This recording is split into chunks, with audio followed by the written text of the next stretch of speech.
Let's go on to our next explanation. Maybe they were just lying about this. This is a vast conspiracy to start a new world religion. A lot of you in this room love conspiracy theories. You read those books. You watch those Netflix shows. You love them, right? They're great. They're stupid. They're all stupid. Because no one can really successfully pull off. You don't see well, first of all, if you've seen or you think you know of a successful conspiracy, it wasn't successful, right? Those are the ones that got away with it. You didn't even know they happened. Now, you can do it. You can get away with their success. I'll teach you. I'll teach all the young people in the room how to lie to your parents. Are you ready? I'm going to teach you how to do it. If you got a sibling especially, you want to together lie to your parents. Because it turns out in order to be successful in a conspiracy, you need 5 things to be in place.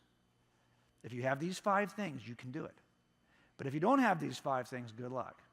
First thing you have to have is the smallest possible number of co-conspirators. Just do it with one other sibling. Don't involve 2 other siblings. Okay, because if you do, your chances of actually succeeding are reduced. It's easier for 2 people to lie and keep a secret than it is for 4. If you got a big family, do not involve anyone else but one sibling. Got it? I'm teaching you guys well how to lie. Second thing, you want to hold it for the shortest possible time. Right? It's easier to tell a lie and keep a secret for a day than it is for a week. So if you're going to do it with a sibling, do it and then immediately afterwards, kill your sibling. Okay? I'm telling you, that is by far your best option, okay? Hard to break a conspiracy when one person's dead. Parents, just don't listen to any of this. Just talk to yourselves awkwardly while I'm telling your kids this story, okay? Third thing, you got to have excellent communication between the 2 of you, or the 4 of you, or the 10 of you. Because at some point, one of your parents is going to jam you up and say, dude, give me the truth. And then he's going to ask your sibling. You better be able to talk to each other to tell each other what you told your parent. Got it? That's why when we arrest suspects, what's the first thing we do? We separate them. And we get into the weeds and all the little picayune details, right? Because we know they haven't got a cover story that's that deep. And so then we're going to ask the other person. So make sure you've got a way to talk to your sibling if he's still alive. You should have killed him, but that's okay. Fourth thing. Make sure you're close to that sibling. Only do the conspiracy with the sibling you're closest to. If you're competitive with one of your siblings, leave that one out, okay? Because the closer you are as co-conspirators, the better chance you have. Got it? Last thing. If no one asks any questions and there's no pressure, you're going to get away with it. But once your parents start messing with you, odds are good eventually they're going to wear you down. So you can't let them start. Make sense? You might need it. Well, never mind. I'm not going to say that too. I was thinking something really evil, but I can't say it in church. But you get my point? It's hard to pull off a conspiracy. If you believe that the Christian narrative is a conspiracy on the part of the disciples, well, then remember, they'd have to have these 5 things in place because this is how you successfully lie. I only know this because we work conspiracies as investigators, and so I've had to work a number of these, and this is how you break them. You just break those things down. Now, if you think that the disciples lied, how many people do you think are lying? Is it just, James and John and Peter? No. It's the entire group. How big is that group? I mean, you think it's just the 12? The 11 after Judas? I mean, no. How many are in the upper room in Acts 1?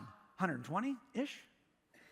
How many did Paul say in the 1 Corinthians 15? He says, hey, church, Corinthian church, if you don't think I'm telling you the truth, there are still 500 people who saw the risen Christ on the same day. Most of them are still alive. You can go talk to them.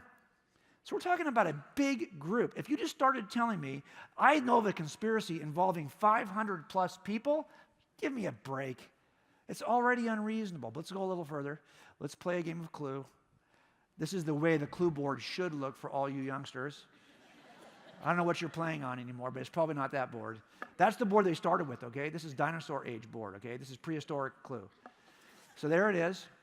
We'll change the board. We'll make it the area around where Jesus did his ministry. We will make the game pieces the disciples. Now let's play. First point of our game today is how long do I need to hold this conspiracy? I already have way too many people doing it, but that's okay. How long? 6 minutes? 6 hours? 6 days? No. 6 weeks? 6 months? 6 years? No, 6 decades. You want me to believe that over 500 people held this together for 6 decades and never flinched? Really? Hey, it's possible, but man, that's already way unreasonable. Now, they have to be able to communicate with each other, right? That's an important principle. They're not in that holy huddle. They're all over the game board. So how is it, you suppose, that John is talking to Thomas to make sure his story is the same as Matthew or as Paul? How is that happening? They're like Snapchatting each other? How's that working out? I mean, how do you get this communication across 100 miles, let alone thousands of miles? And their stories, no matter where you go, are always the same. No variation in the story. How is that happening? And do you think they're under any pressure? These folks are under tremendous... You guys ever play Clue? They have these little game pieces, right? These little weapons. Ever watch 24 with Jack Bauer? That guy right there? Oh, that's the classic 24 now, right? Jack Bauer's now the president somehow. I don't know how that happened, okay? But it used to be he was a bad guy or a good guy. He was a bad guy. And if you asked him to get a confession, he would do whatever it took to get the confession. Whatever it took. Well, that's what was happening to these guys. Every one of them was tortured, quartered, boiled in oil, burned, cut up in pieces, executed upside down. Oh, it's a great story. Yet none of them ever flinched. None of them ever changed their story. And they were under tremendous pressure. Now, there were some brothers. There was two I can think of, two sets, Andrew and Peter, James and John. But who's Matthew? Comes in late.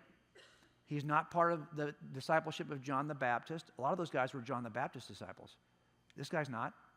This dude is not even looking for the Messiah. He's a tax collector named Levi. Doesn't give a lick about the Messiah. Jesus comes along and says, hey, come with me. 3 years into it, he's now a believer. What's in it for him? Why does he care if anyone else is? Why would he not only dies a martyr's death, he writes a gospel. By the way, if you said, hey, I can only trust those stories about Jesus that were written by people who aren't believers. That's so stupid to begin with, but okay. You want a story about Jesus written by somebody who wasn't a believer? It's called the Gospel of Matthew. He started off so far outside, he only became a believer. Why was that? Because he watched what Jesus did for 3 years. If you're looking for a skeptic's report, it's called the Gospel of Matthew. But anyway, this is just way too easy to break. So, I mean, part of the problem you have here is these folks never flinched. Nothing in it for them. They gained nothing from money, nothing from sex, nothing from power, yet they didn't change their story. What is driving them to do this? Is it possible they're lying? Sure, but it's not reasonable. And that's why I crossed it.